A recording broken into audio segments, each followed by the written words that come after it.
actually almost looks a little bit like Little Bear's house.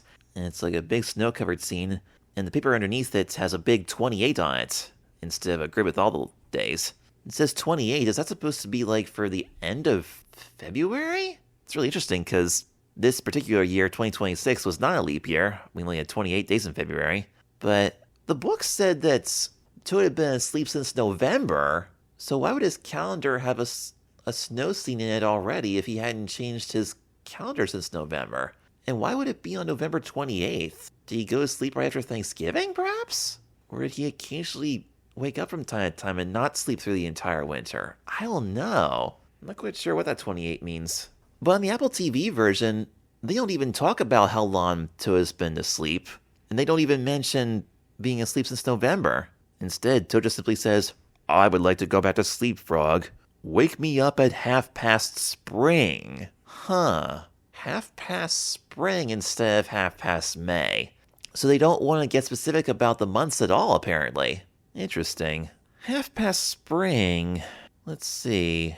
I guess 1/2 spring would be more like towards the beginning of May, like May 4th, 5th, or 6th or something? So 1/2 spring is not quite 1/2 May. So I guess the writers are trying to be a little bit more vague with the exact times here. And Frog says to himself, 1/2 spring is a long time away. I will be lonely until then. Yep, that was in the book. But Frog says, very well. Then Frog decides to just sit on the porch and wait for 1/2 spring. He sits there a while, and hey, there's Snail from the letter story. We met Snail in episode 1B, the letter. And so Frog and Snail say hello, and they have a nice little back and forth about the first day of spring, and Frog explains that he's sitting there waiting for Toad to wake up so they can enjoy it together. Snail says, so when's Toad waking up? Frog says, he'll be up at 1/2 spring. Snail says, oh, that's a very long time. Frog says, that's okay. I'm really good at waiting. There's something that Frog and I have in common. I'm pretty good at being patient too. And Frog continues sitting there a while, and he just kind of stretches and relaxes and taps his fingers, taps his toes, and sings to himself, waiting, waiting. He watches the leaves falling off the trees. Usually he sees that though, because that would be a fall thing, but these leaves are pretty green. Just some loose leaves blowing in the wind. Oh, nice, he sees a caterpillar on one of the plants there, nibbling on one of the leaves. And as Frog is waiting, Snail is slowly but surely making his way to Toad's mailbox. Hey, wait a minute. Does that mean Toad actually got some mail today? Maybe that's why they put the letter episode into the first program, episode 1B. Because if Toad's getting mail now, in the spring story, then this would take place after the letter, instead of before, like it did in the book. Okay. I mean, at least I hope Toad's getting some mail. It might be a good incentive for him to get out. And finally, Frog quickly stands up and says, alrighty, it must be 1/2 spring by now. And Snail says, nope, it's still today. And Frog's a little disappointed, and he goes back up to the porch and opens the door and goes inside. And Toad's still snoring. And Frog looks at the calendar. He says it still says snowy winter, because he's looking at the picture with the snow-covered house and the snowy fields surrounding it. I can't get over the fact that that house looks so much like Little Bear's house. I wonder if they did that on purpose. It'd be cool if they did, because the Frog and Toad universe and the Little Bear universe go so perfectly together, because they're both classic I Can Read books from Harper and Row.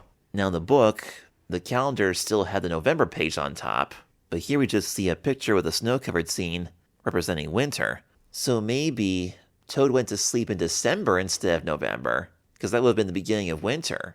I suppose that could make a little bit more sense, because maybe they were preparing for the possibility of either a network airing these totally at random or people watching them out of order. Because if Toad slept through all of December, January, February, and March, then he wouldn't have been awake to go sledding with Frog in the Down the Hill story, and he wouldn't have been able to celebrate Christmas either.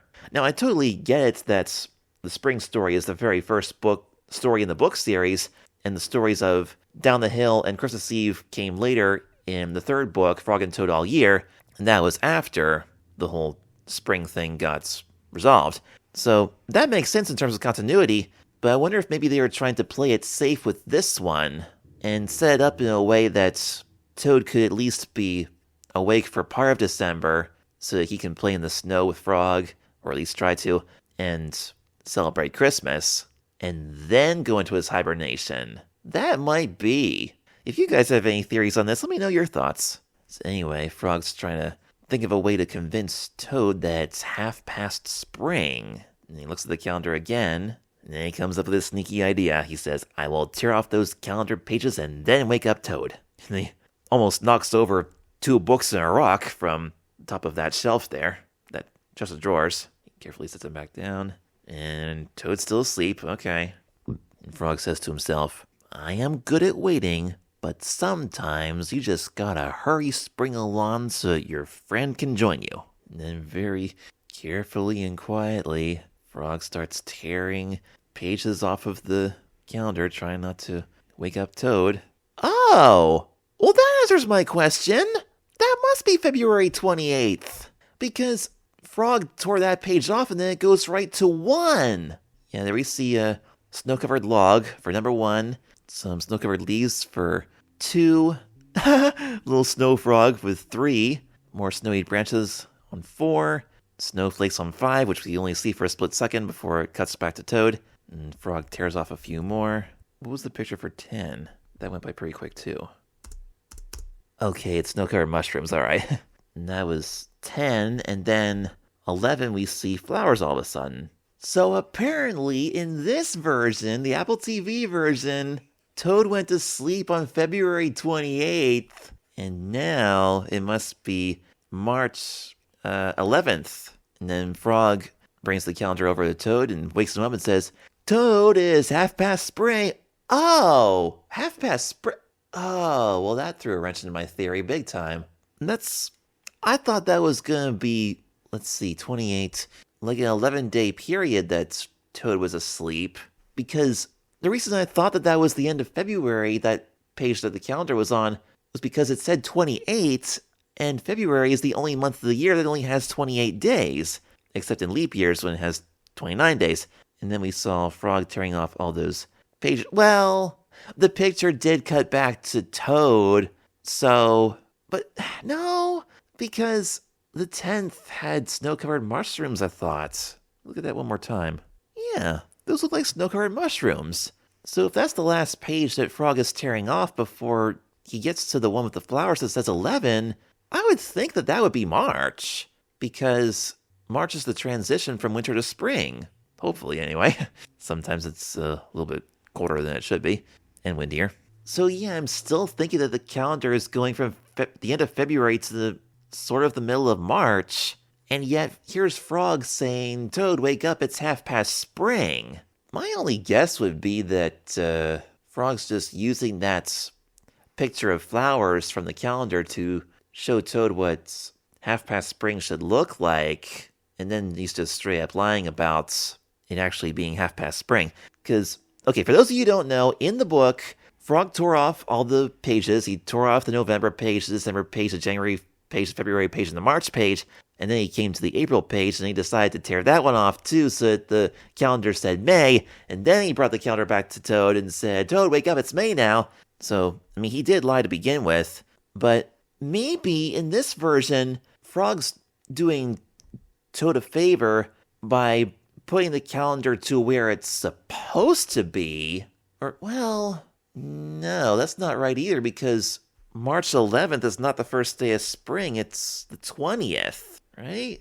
But on the other hand, some people consider March 20th the first day of spring, while other people consider March 1st the first day of spring, because some people generally consider the months of March, April, and May as spring.